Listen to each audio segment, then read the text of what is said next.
We're going to make a very inexpensive stir-fried dish today to show you the basic techniques of stir frying. We're going to use a wide variety of vegetables. Start by peeling this carrot.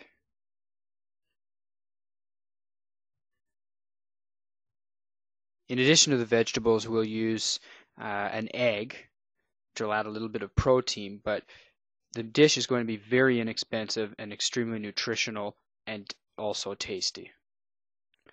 Peeling ginger with a spoon.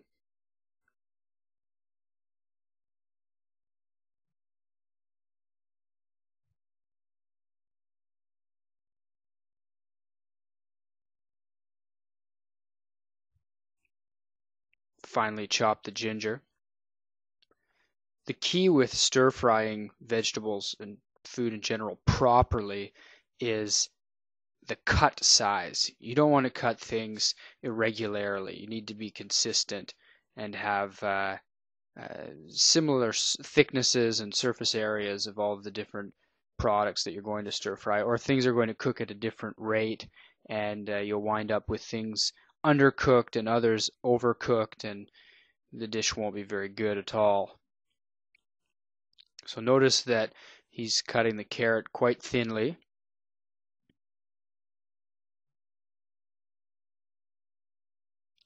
You have to take into consideration that different vegetables have different densities, different water contents, so they're going to cook at different rates anyway. So bear that in mind, and bearing that in mind, you'll have to add in the different vegetables at different times, starting with the more dense vegetables like carrot, for example, or onion, which take longer to cook, and then finishing with something like this mushroom.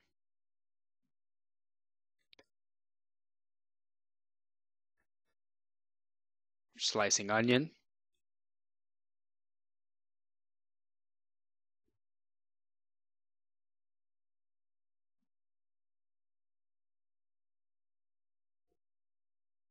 You'll notice that he's only using one board, and the reason for this is that he doesn't want to have to clean more than he has to, and if you were to transfer these cut vegetables onto a plate or into a bowl, then that's more washing, more time, more money spent on the water and soap and all the rest of it. So there's really no point in using another container.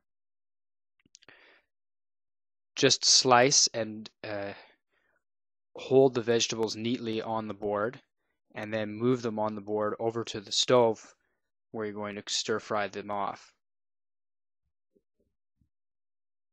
Next we have Savoy cabbage.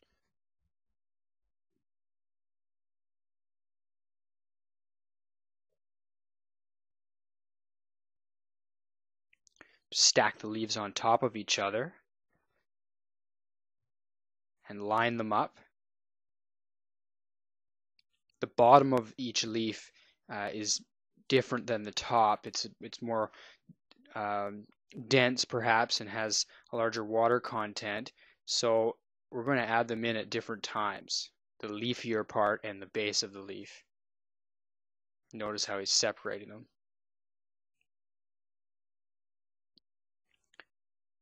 Next is green onion. Remove the root hairs from the green onion. Just going to leave those whole. Some celery.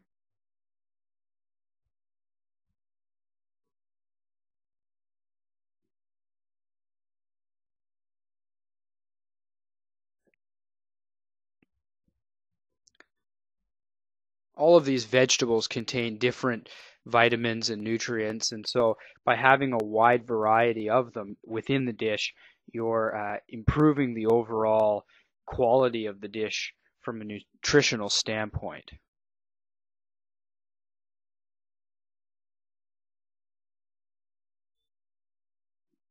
One anecdote related to this is that Japanese elementary school lunches, for example, are designed so that the students enjoy 25 different foods in their lunch at least for the sake of nutrition. 25 different foods. Here he's beating an egg. This is going to be the only protein component of the dish. Now moving over to the stove, you'll notice adjacent to the frying pan he has a black plastic container which has a little bit of a plain tomato sauce, a homemade stewed tomato sauce. Those are chili peppers he's just added. The stewed tomatoes are also going to be put in. Stewed tomatoes have fantastic nutrition, better perhaps than eating raw tomato. So we started with the green onions. The potatoes, I believe, are in next.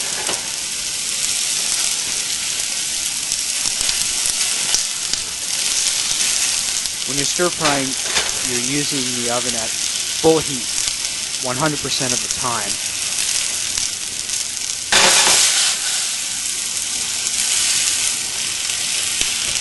You don't want to play around too much with the ingredients, and you want to be sure to distribute them evenly as quickly as possible so that they pick up the oil and also are distributed amongst each other.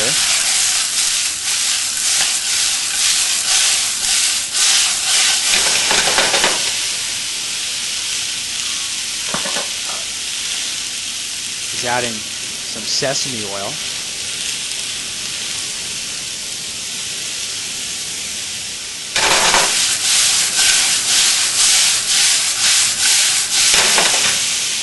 When we're finished here, this dish is going to contain approximately, with the rice that we'll likely eat it with, approximately 11 or 12 different foods. So that's pretty good.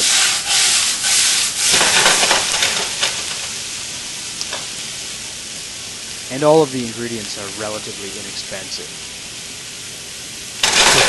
The cooking time is short because you're using such a high heat and you cut the vegetables very small, so you're not wasting a lot of electricity or gas if you happen to have a gas stove.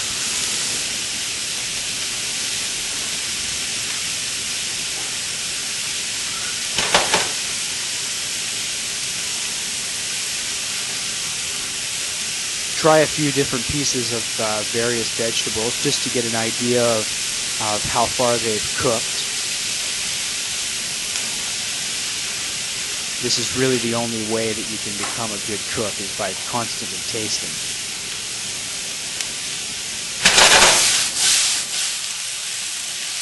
Adding a little more sesame oil to the center, and we're going to add this egg in. We moved all the vegetables out to the side, shaped like a donut, and we're going to add the egg into the center because that's the hottest point of the frying pan.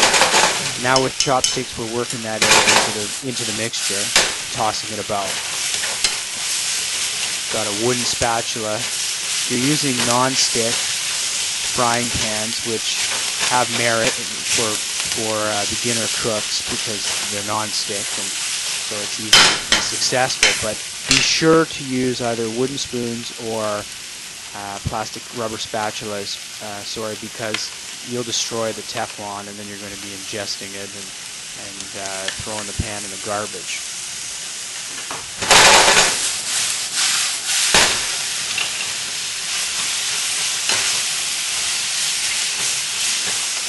Tomatoes are in, working everything together. We're nearing the completion. We're going to add a little bit of soy. This is kind of a mock soy sauce. It has no wheat. Let that steam in and work it about.